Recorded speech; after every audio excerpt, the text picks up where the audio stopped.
रमता राम जपो रे प्राणी, अब तो सुन ले राम कहानी।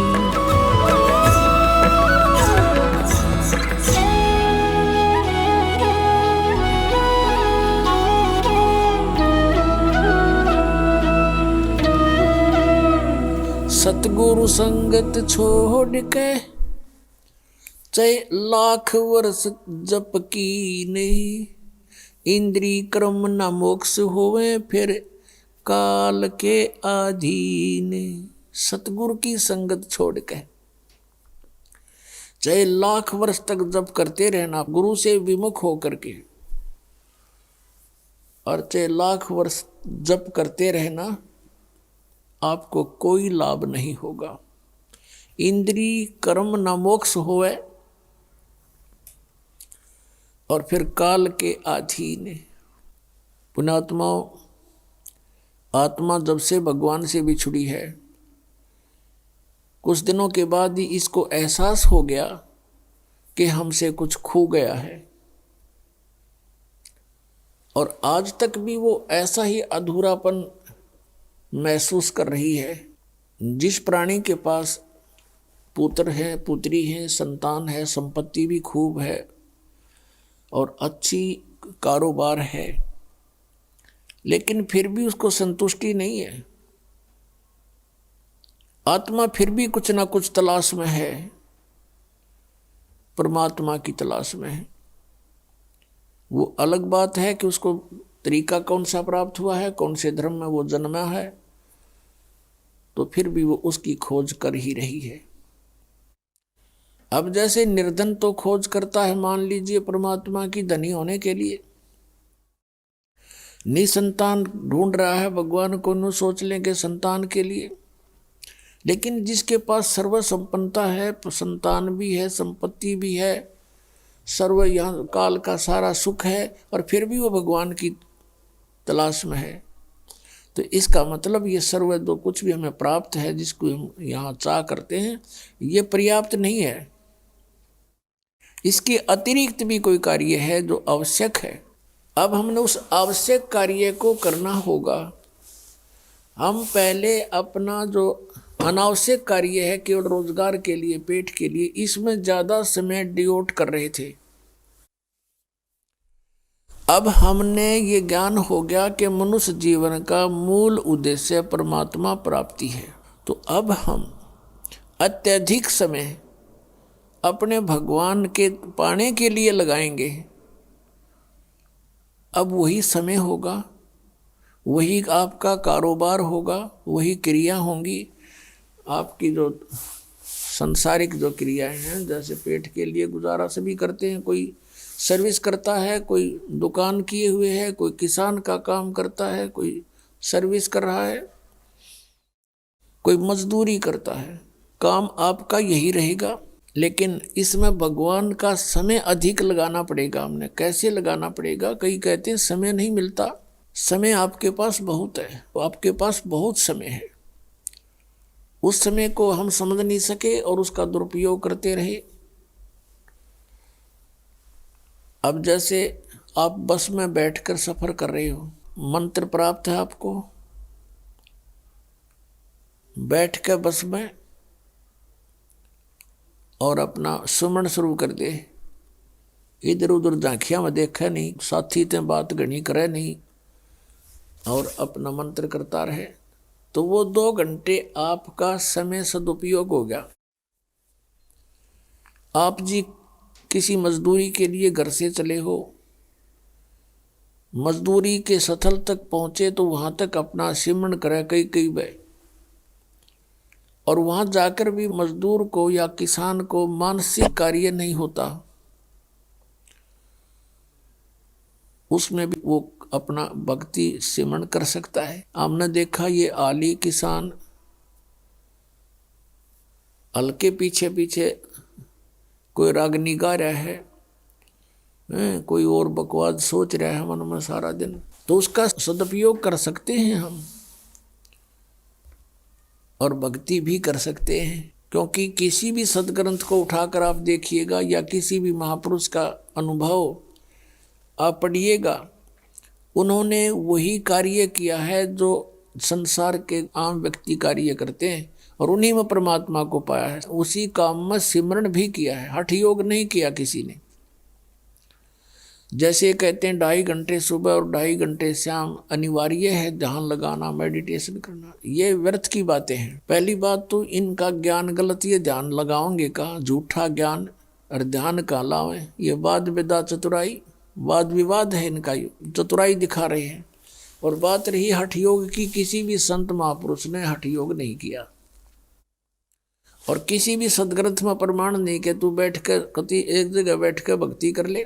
श्रीमद् भगवद गीता अध्याय नंबर 3 के श्लोक नंबर 4, 5, 6 में स्पष्ट किया है कि अर्जुन, यदि तू काम छोड़ कर हठ योग करने लग गया, अगर तू कर्म सन्यासी हो गया, कर्म सन्यासी का अर्थ है काम छोड़ कर और एक जगह बैठ जा, चाहे जंगल में बैठा, चाहे कोई गुफा बना ले, या घर पर बैठ के वो व्यर्थ प्रयत्न कर रहा है, तो फिर तेरा निर्वाह कैसे चलेगा?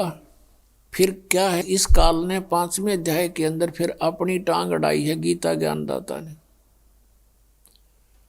उसमें इसने बताया है कि ऐसा आसन हो, ना घना ऊंचा हो ना नीचा हो, एकांत स्थान हो, नाक के आगे ध्यान लगावे और ऐसे भक्ति करे। ये इसका अपना मत है, ये योग वेद ज्ञान नहीं है, ये इसका अपना मत है। गीता जी के अंदर 2 तरह का ज्ञान है, एक तो वेद ज्ञान है, और फिर दूसरा इसने अपना मत उसमें डाला है। तो अब यदि हम इस 5वें अध्याय वाले क्रियाओं को सही माने तो तीसरे वाले गलत होगी, जिसमें ने कहा तू एक जगह बैठ कर कर्म सन्यासी हो गया तो तेरा निर्वाह कैसे चलेगा, इसलिए तो युद्ध भी कर, सिमरण भी कर, काम भी कर, भक्ति भी कर। ये तो वेद ज्ञान है, ये सही ज्ञान है। क्योंकि यजुर्वेद अध्याय नंबर 40 के मंत्र नंबर 15 में कहा है कि वायु अनिलम अथ इदम भस्मांतम शरीरम ओम कर्तु समर किलबे समर कर्त्युम समर। ओम नाम का जाप काम करते करते सिमरण करो, विशेष कसक के साथ सिमरण करो, श्रद्धा के साथ, और अपने मनुष्य जीवन का मूल कर्तव्य जानकर सिमरण करो, तब भस्मांतम शरीरम अमृतम। आपका जब शरीर छूटेगा, आपका जब शरीर अंत होगा, उस समय आपको जो ओम नाम से अमृतव प्राप्त होना है वो उससे ही प्राप्त होगा, जितना आप उससे अमर हो सकते हो। जैसे ओम नाम के जाप का साधक ब्रह्मलोक में जाता है, क्योंकि ये ब्रह्म की साधना है, और ब्रह्मलोक में जाने के बाद भी फिर ये वापस आता है। तो जितना समय इसका उस ओम के भक्ति की कमाई से होगा, उतना समय ये महास्वर्ग में ब्रह्मलोक में, वहाँ पर इसे नकली सतलोक, अलखलोक, अगमलोक, नामी लोक बना रखे हैं। तो वहाँ ये प्राणी अपना इतने समय तक ये जन्म मृत्यु से बच जाता है, लेकिन फिर भी जन्म मृत्यु होती है। कहने का भाव ये है कि श्रीमद् भगवद गीता अध्याय नंबर 8 के श्लोक नंबर 13 में ये गीता ज्ञान दाता वेद ज्ञान बता रहा है कि ओम इति एकाक्षरम ब्रह्म विहारन माम अनुस्मरण यह परियाति तजन देहम सयाति परमाम गतिम।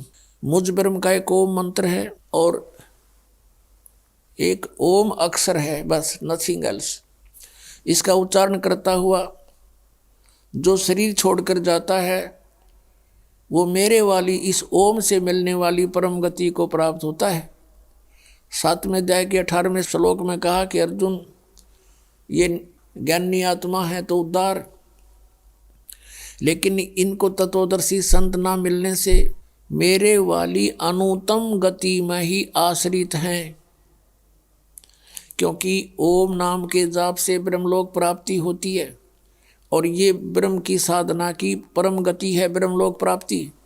और वहाँ गए प्राणी भी फिर जन्म मृत्यु में आते हैं। गीता ज्ञानदाता 4थे अध्याय के 5वें श्लोक में और 9वें श्लोक में, 2रे अध्याय के 12वें श्लोक में, 10वें अध्याय के 2रे श्लोक में गीता के अंदर गीता ज्ञानदाता कहता अर्जुन तेरे और मेरे बहुत जन्म हो चुके, तू नहीं जानता मैं जानता हूँ।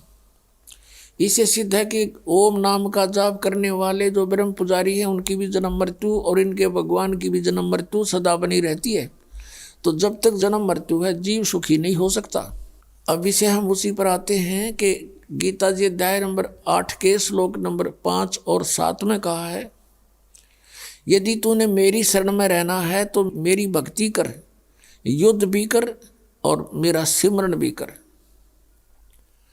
अब युद्ध से कठिन कार्य कोई नहीं हो सकता और उसमें भी मालिक को याद करने का निर्देश है। यही तरीका उस परमपिता के पाने का 8वें अध्याय के 8, 9, 10 श्लोक में गीता जी में कहा कि उस परमात्मा की भक्ति करेगा तो उसको प्राप्त होगा। उसका मंत्र 17वें अध्याय के 23वें श्लोक में बताया है, ओम तत्सत इति निर्देश ब्रह्मण त्रिविध समर्थ है। तो इस प्रकार पुण्यात्माओं हमने अपने सदग्रंथों को आधार मान के और फिर भक्ति करनी चाहिए।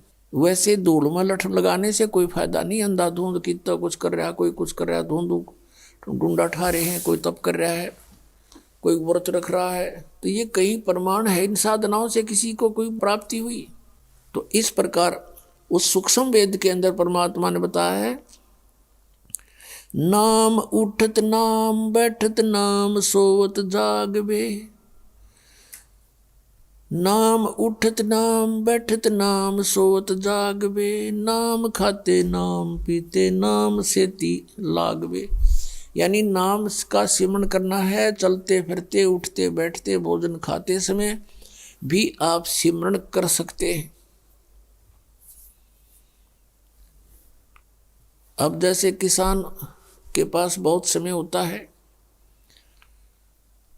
खेतों में जा रहे हैं, घूम रहा है, अपना भक्ति करता जावे, पशुओं के लिए चारा लाता है तो सिमरन करता जावे आवे, यानी सिमरन में समय अधिक लगाना होगा। अन्य जैसे शॉपकीपर हैं, दुकानदार हैं, तो वो अपनी दुकान पर बैठे हैं, ग्राहक आया, उसको डील किया, उसके बाद फ्री होते ही फिर सिमरन शुरू कर दे। लेकिन मन की आदत है, काल ने ऐसा कुछ हमारे अंदर प्रेरणा कर रखी है कि भक्ति ना करके बाकी कुछ भी कर लो, और कितने डले डोलो कति मन हार नहीं मानता।